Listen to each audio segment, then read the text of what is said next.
Boa noite a todos os presentes, sejamos todos muito bem-vindos a esta Casa Espírita e que possamos usar esse espaço da doutrinária para a nossa reflexão.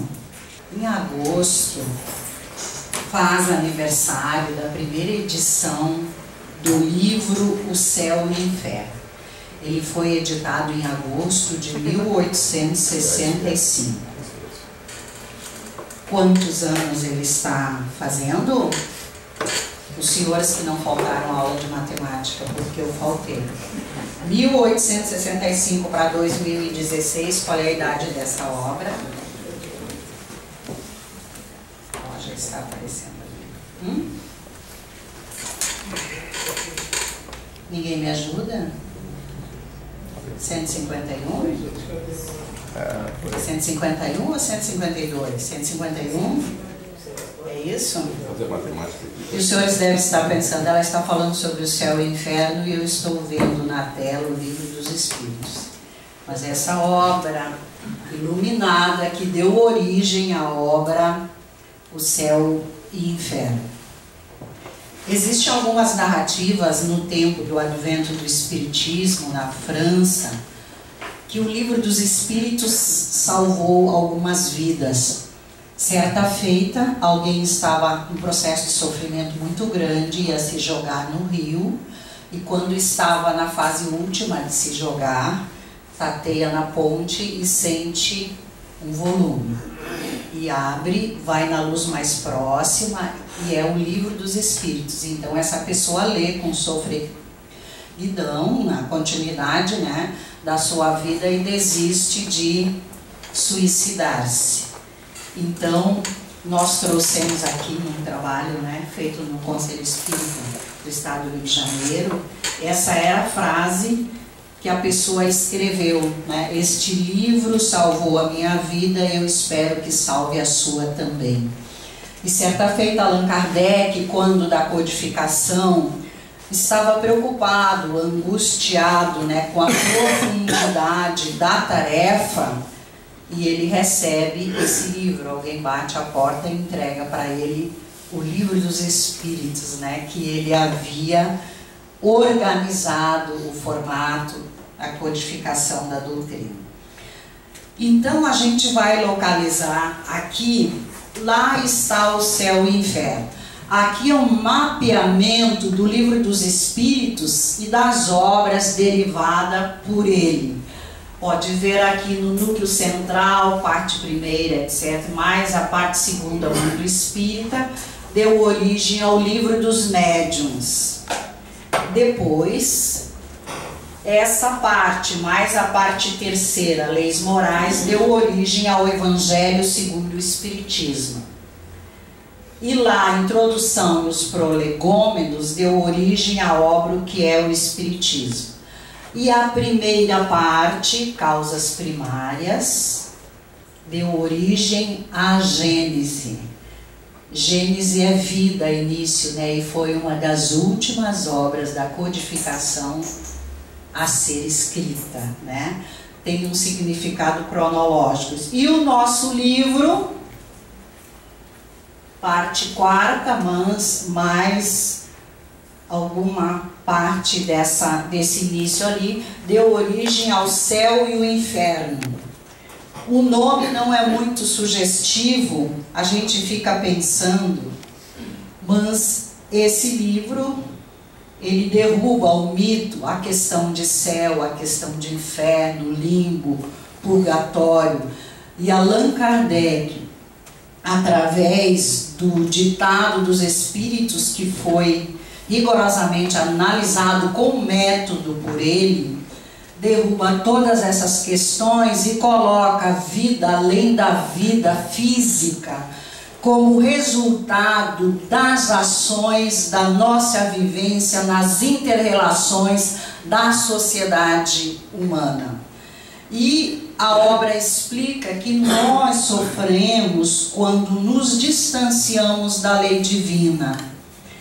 E aqui está o nosso Livro dos Espíritos, e da primeira parte surgiu a Gênese, que que foi a última das obras a ser escrita, né? Depois veio obras póstumas pós-desencarnação Kardec. A segunda parte deu origem ao Livro dos Médiuns e a terceira parte ao Evangelho segundo o Espiritismo e a quarta parte ao Céu e o Inferno. Então vamos ver um pouquinho desta obra. Aqui nós temos os registros de data, né, dos lançamentos da primeira edição, o Livro dos Espíritos, 18 de abril de 1857, o dos Médiuns em janeiro de 1861, o Evangelho em abril de 64, o Céu e o Inferno em agosto de 65 e a Gênese em janeiro de 1868. Concomitantemente com essas obras, quase que ao mesmo tempo, tem a Revista Espírita, que é uma coleção. Revista Espírita é uma preciosidade, ali é uma fonte imensa de conhecimento do Espiritismo. Então, o Céu e o Inferno em 1865, e é uma das obras, como já vimos, a quarta obra do Pentateuco kardeciano, ou seja, a codificação espírita. E esta obra, nós estamos trazendo mais nuances históricas, ela está dividida em duas partes. E lá, no início, o título Céu e Inferno ou Justiça Divina segundo o Espiritismo. Exame comparado das doutrinas sobre a passagem da vida corporal à vida espiritual. Sobre as penalidades e recompensas futuras, sobre os anjos e demônios, sobre as penas, etc. Seguido de numerosos exemplos acerca de situação real da alma durante e depois da morte. E lá em Ezequiel, na Bíblia, tem esse texto que é bem interessante falando da divindade. Por mim mesmo juro, disse o Senhor Deus, que não quero a morte do ímpio, senão que ele se converta, que deixe o mau caminho e que viva. O Espiritismo, sendo uma doutrina filosófico-científica de caráter religioso, se fundamenta na existência de Deus e na existência do Espírito. E quando da codificação, os Espíritos orientaram Kardec que dois princípios existem no universo, o princípio espiritual e o princípio material. Que nós, espíritos, fizemos parte do princípio espiritual e que nós, os espíritos, somos seres inteligentes da criação. E o princípio material é do qual derivam todos os corpos existentes no universo, inclusive a nossa casa física. E os espíritos disseram para Kardec, acima de tudo está Deus. Mas que Deus? Quem é? Por quê? E Allan Kardec inicia os questionamentos do Livro dos Espíritos na pergunta número 1. Ele não pergunta quem é Deus, ele pergunta o que é Deus. E os Espíritos respondem, Deus é o Criador do Universo, a causa primeira, primária de todas as coisas.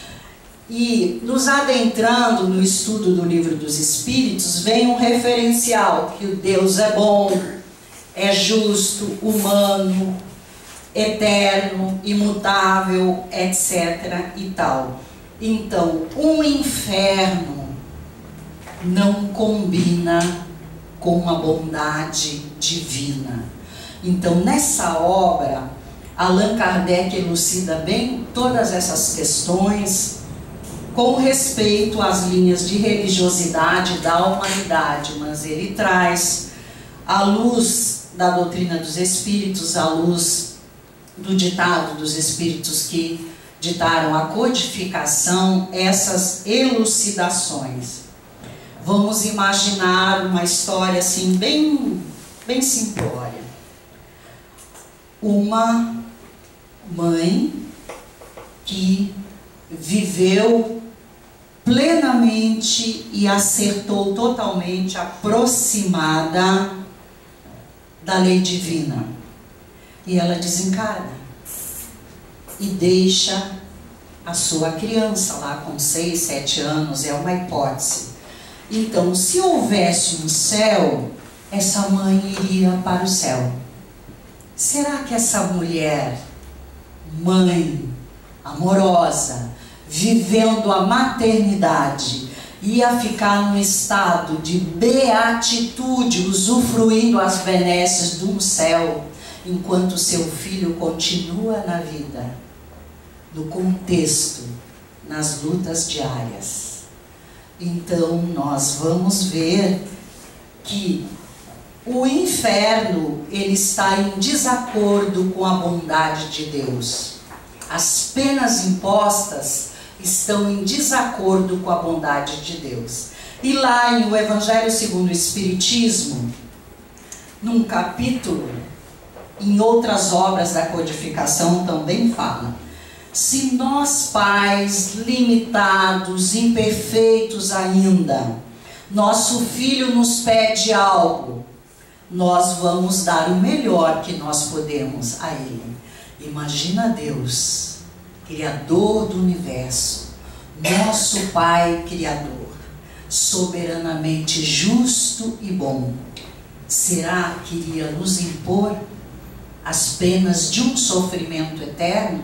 Então, nesta obra nós vamos refletindo a respeito de tudo. E o céu e o inferno está dividido em duas partes. Eu estava dizendo para a Jalma, literalmente eu cortei a obra no meio, né? PowerPoint, né, nos oferece a fazer isso. Tem a primeira parte e tem a segunda parte. E de que trata a primeira parte? Allan Kardec faz uma varredura na história da humanidade, eivada de lendas, e mostra-nos a realidade do mundo espiritual, bem como a destinação futura da humanidade. Um dos fundamentos da doutrina dos espíritos é a lei das vidas sucessivas, reencarnação. E lá em O Evangelho segundo o Espiritismo e no próprio Livro dos Espíritos nos diz que nós renasceremos tantas vezes quanto for necessário, até chegarmos ao nosso aprimoramento moral. E na segunda parte, testemunho de espíritos diversos narrando o que lhes ocorreu na passagem desse mundo para outro mundo. É uma parte interessantíssima e que nos deixa lições preciosas. Os espíritos que deixaram a vida física, independente da forma que eles viveram, eles vêm e trazem depoimentos. Eu convido os senhores a ler essa segunda parte. E aqueles que se distanciaram da lei divina entram em processo de sofrimento. Por quê? Revivem, refletem e percebem que há necessidade de se aproximar de Deus. Tem vários depoimentos ali, tem um que é lindíssimo, da rainha da França, e no final desse trabalho nós vamos trazer um depoimento de uma pessoa que viveu na Terra a sua vida física e nem bem e nem mal ela fez para ninguém. Não incomodava nem ajudava. É riquíssimo o depoimento que ela traz depois. Então, o céu e o inferno, os princípios básicos da construção do livro, já falamos, são apenas e gozos terrenos, penas e gozos futuros. E o referencial nós já vimos, né, que ele decorre do capítulo 1 e 2 de O Livro dos Espíritos e coloca ao nosso alcance o mecanismo da justiça divina em consonância com o princípio evangélico. E a máxima, cada um segundo suas obras. Então, depois da desencarnação, nós vamos encontrar, em formato de alegria ou de tristeza, nos remetendo que precisamos de uma renovação, o resultado da vida que tivemos na Terra, no planeta.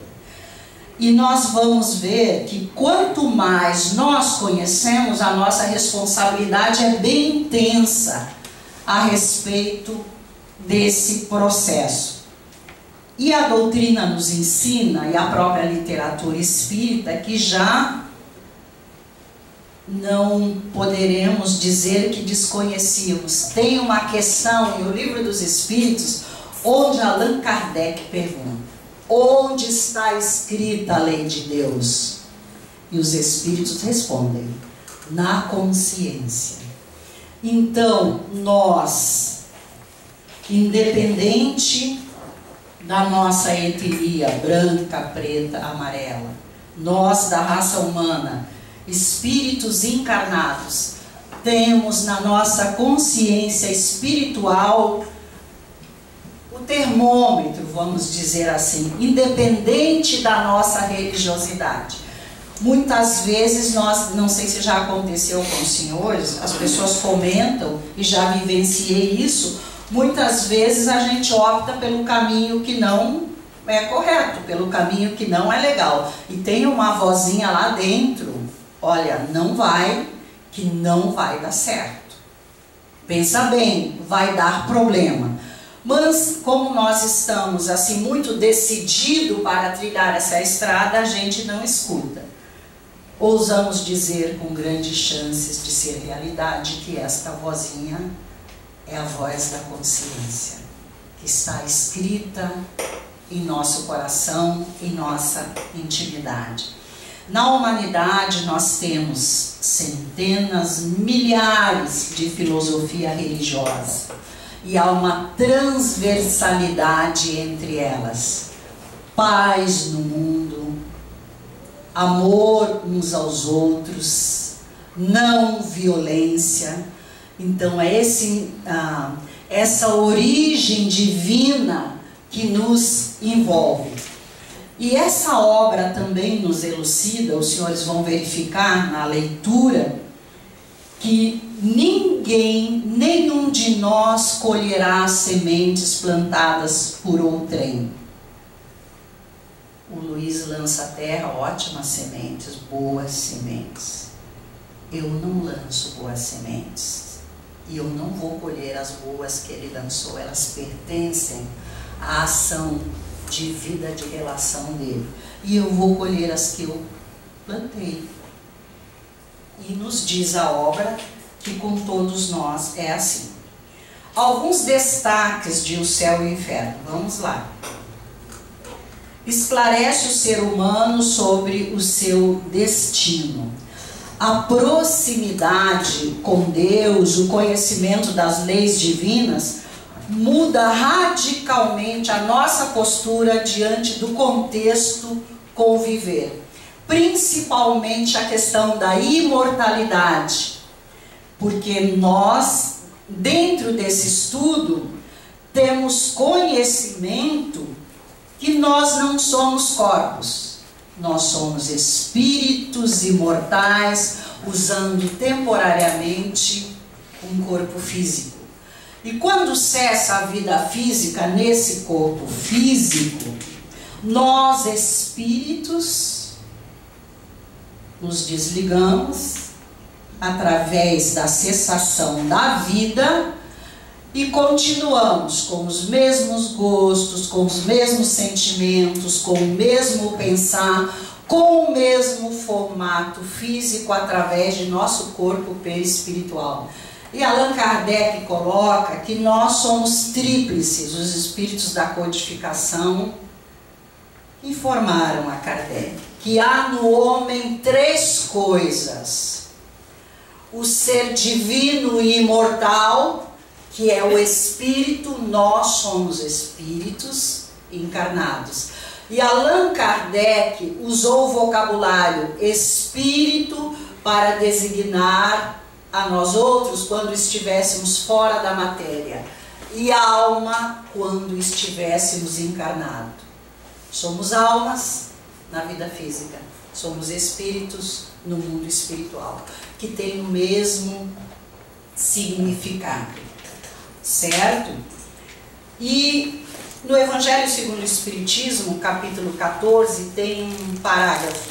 Quando o espírito deixa a terra, leva os seus sonhos, as suas paixões e vai para o intervalo das encarnações com duas opções: estacionar ou continuar. E depois de muitos anos de reflexão, a gente resolve nascer.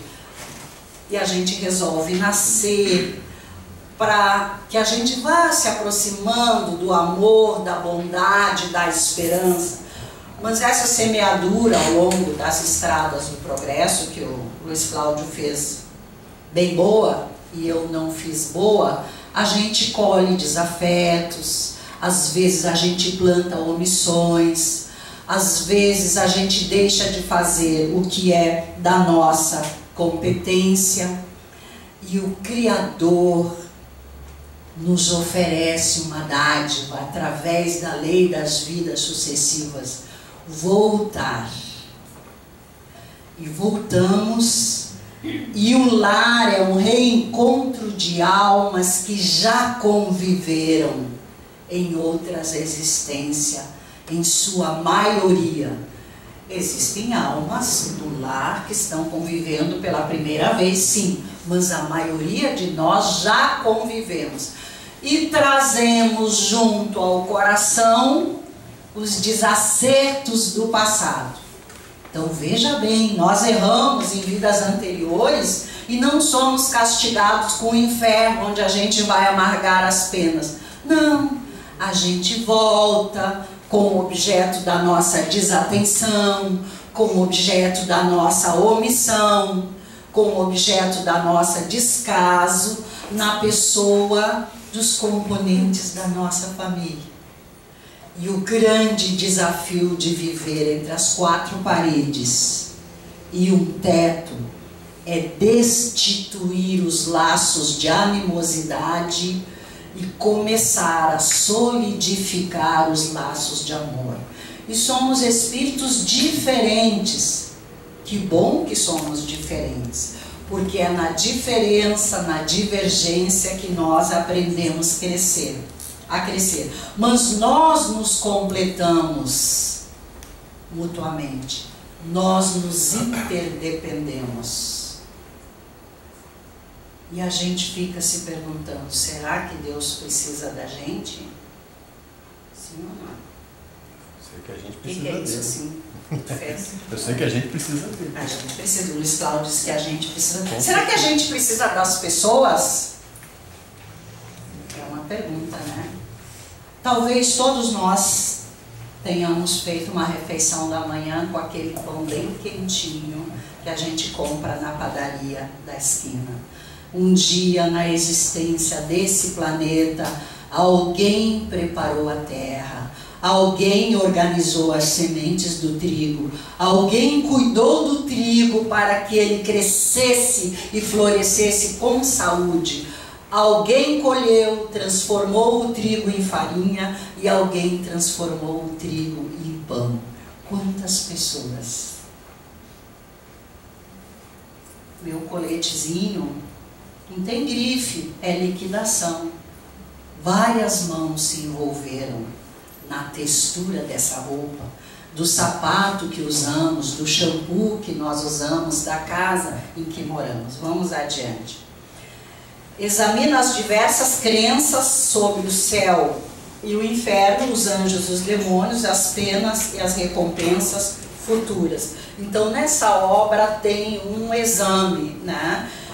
E que anjos e demônios todos são espíritos divinos criados por Deus. E que quando nós nos afastamos, nós nos equivocamos e muitas vezes, de forma errônea, acabamos cultuando o mal, dando vazão ao mal. E refuta o dogma das penas eternas, que já falamos isso, né? Isso é incoerente com a bondade de Deus. Desmistifica com o estudo de casos a vida do além-túmulo para afirmar a fé no futuro e na justiça de Deus. E ele nos traz penas e consolações, e vamos nos deter numa parte aqui Lá, num trecho do Céu e Inferno, tem um título, Código Penal da Vida Futura, que Allan Kardec, em seus estudos, oriundo do ditado dos espíritos, das mensagens que ele avaliou, observou, coloca em 3 patamares. O sofrimento é inerente à imperfeição. Enquanto nós formos imperfeitos, vai haver uma espécie de sofrimento em nosso viver, em nosso relacionar. Toda imperfeição, assim como toda falta promandada, traz consigo o próprio castigo nas consequências naturais e inevitáveis. Assim, a moléstia pune os excessos, da ociosidade nasce o tédio, sem que haja mistério de uma condenação especial para cada falta ou indivíduo. E o Evangelho coloca que há males atuais e que há males que as origens não estão nesta vida, mas estiveram em outra. Nós, espíritos divinos, filhos de Deus, temos o livre-arbítrio. E em determinado trecho da estrada do progresso, nós realizamos escolhas. Sempre nós realizamos escolhas. E no hoje, nesse contexto, a gente vive o resultado de escolhas do passado, mas com a alegria, a luminosidade que nós estamos a cada dia construindo o nosso futuro. Se hoje enfrentamos mazelas pelas dores, pelos desvios, pelo afastamento de Deus no ontem, hoje nós estamos construindo o nosso futuro. Como a gente sente, como a gente ama, já estamos quase encerrando. Como a gente sente, como a gente ama, nós estamos construindo o nosso futuro. Certo? E uma pergunta para a nossa reflexão. Quais foram os tijolinhos plantadinhos na nossa construção de hoje, cimentados com amor? A gente não precisa partilhar. E o que é melhor, a gente pode avaliar e recomeçar.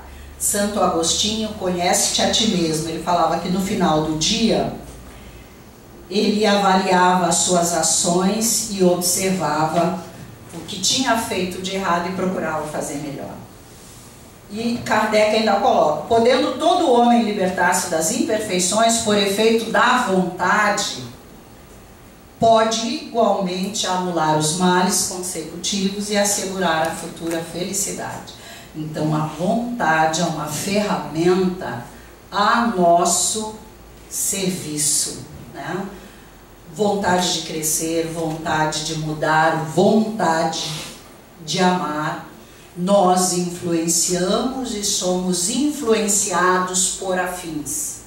Quando nós estamos tristes e magoados, atraímos para o nosso psiquismo individual mentes que estão tristes e magoadas. Elas podem ter origem na dimensão espiritual e na própria dimensão física que nós sintonizamos. A vontade e o pensamento é que nem nós estarmos na frente da grande TV de plasma da vida, pegar o controle remoto e escolhermos a programação. Certo? Então, essa obra nos diz o seguinte, a cada um segundo suas obras, no céu como na terra, tal é a lei da justiça divina. Deus nos ama, nos protege, nos ampara, nos acolhe, nos abençoa. Não há barganha com a lei do Pai Maior. Há necessidade de sinceridade interna e de movimentos na mudança para melhor. Então, resumindo, a imperfeição é causa de sofrimento e a perfeição é causa de felicidade. E nós já vivemos essa simbiose, perfeição e imperfeição. E podemos escolher, e hoje no universo há uma gama de recursos, de ferramentas. Nós, estudiosos espíritas, temos, além das 5 obras do Pentateuco, Nós temos a coleção André Luiz, que é a vida no mundo espiritual, que ali, meus amigos, se me permitem chamá-los, fala tudo que a gente precisa para acertar na vida.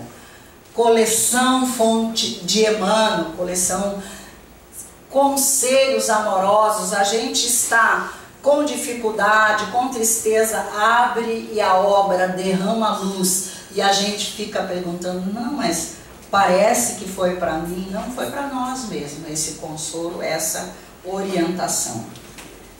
E nessa revista, A Reencarnação, que foi editada pela Federação Espírita do Rio Grande do Sul, quando do Congresso Espírita, o 8º, o amanhecer de uma nova era, colhendo esperanças e consolações, ela tem vários artigos de vários autores falando sobre a obra Céu e Inferno e nos orientando. E do texto dessa revista que fala sobre o Céu e o Inferno, tiramos essa frase, e o autor do texto, ele nos diz o seguinte: a doutrina dos espíritos não vem condenar esta ou aquela posição, esta ou aquela escolha. O indivíduo tem liberdade. E no texto continua assim: mas é preciso saber estar no mundo e não se deixar escravizar por umas tantas coisas. É aí que está o senso de equilíbrio. As vantagens materiais que não são ilícitas, uma vez conquistadas pelo trabalho honesto, devem ser instrumentos do bem. Nunca o ópio que embriaga e cega o espírito. E no jornal Mundo Espírita tem um texto, Lição de Experiência, é de Deolindo Amorim, onde esse estudioso espírita fala sobre o céu e o inferno. E ele traz o depoimento de um boêmio, um homem que viveu naquela época da sociedade na França, mas era uma pessoa assim, ele não incomodava ninguém, não fazia mal para ninguém, bem também ele não fazia, ele vivia para si. Algum tempo depois de sua morte, olha o depoimento que esse rapaz traz. Estou livre, enfim, mas ainda não expiei, que é a reparação das faltas. É preciso que repare todo o tempo perdido se não quiser prolongar o sofrimento. Espero que Deus, tendo em conta a sinceridade do arrependimento, me conceda a graça do seu perdão.